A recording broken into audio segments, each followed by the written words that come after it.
السلام علیکم ویورز، آج کی ویڈیو اس عظیم انسان کے متعلق ہے جس نے ختم نبوت پر پہرہ داری کو اپنا نصب العین بنا لیا اور پھر اسی نصب العین کی خاطر اس دنیا سے چلے گئے۔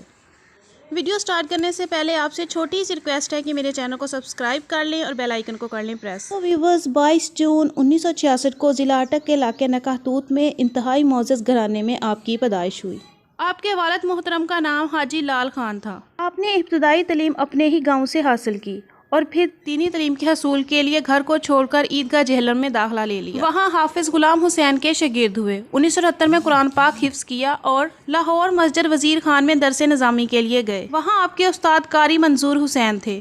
انہوں نے آپ کو جامعہ نظامیہ لاہور میں داخل کروا دیا۔ 1966 میں دورہ حدیث مکمل ہوا اور دستار فضیلت عطا کی گئی۔ 1993 میں پہلی ملازمت آپ نے محکمہ اوقاف میں کی۔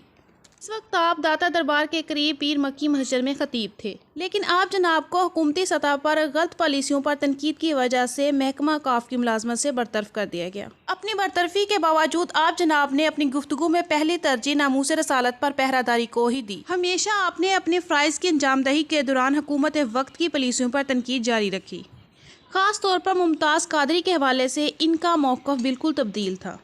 ان کی سیاست میں آنے کا مقصد بھی ممتاز قادری کی سزائے موت ہی تھا اور یہی وجہ تھی کہ وہ تحریک لبیک کے ساتھ منسلک ہو گئے۔ اور 2017 کے ضمنی الیکشن میں حصہ لینے کی ایک بڑی وجہ یہ بھی تھی، جب حکومت کے ختم نبوت شک میں الفاظ بدلنے پر ہر طرف احتجاج کی آواز آئی تو آپ نے عملی طور پر اس میں حصہ لیا اور دھرنا دیا، یہاں تک ان کی پارٹی کے اندر سے ہی ان کے سخت رد عمل پر تنقید کی گئی، لیکن آپ اپنے موقف پر ڈٹے رہے۔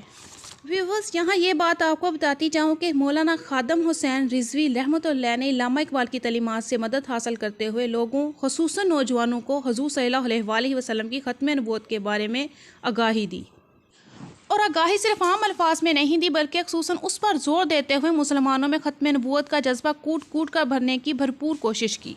مولانا خادم حسین رضوی صاحب خود سچے عاشق رسول تھے۔ جب وہ ختم نبوت پر بات کرتے تو ان کے اپنے بس میں بھی نہ ہوتا کہ وہ خود پر قابو پا سکیں، یعنی وہ حضور صلی اللہ علیہ وآلہ وسلم کی محبت میں اتنا گم ہو جاتے کہ انہیں اپنی خبر بھی نہ رہتی۔ کی مثال یہ ہے کہ خطبے کے دوران آپ کی زبان سے یہ الفاظ نکلے کہ بس انہیں جانا، بس انہیں جانا، یہاں تک کہ آپ نڈھال ہو گئے اور زبان سے بس یہی جاری تھا، بس انہیں جانا، بس انہیں جانا۔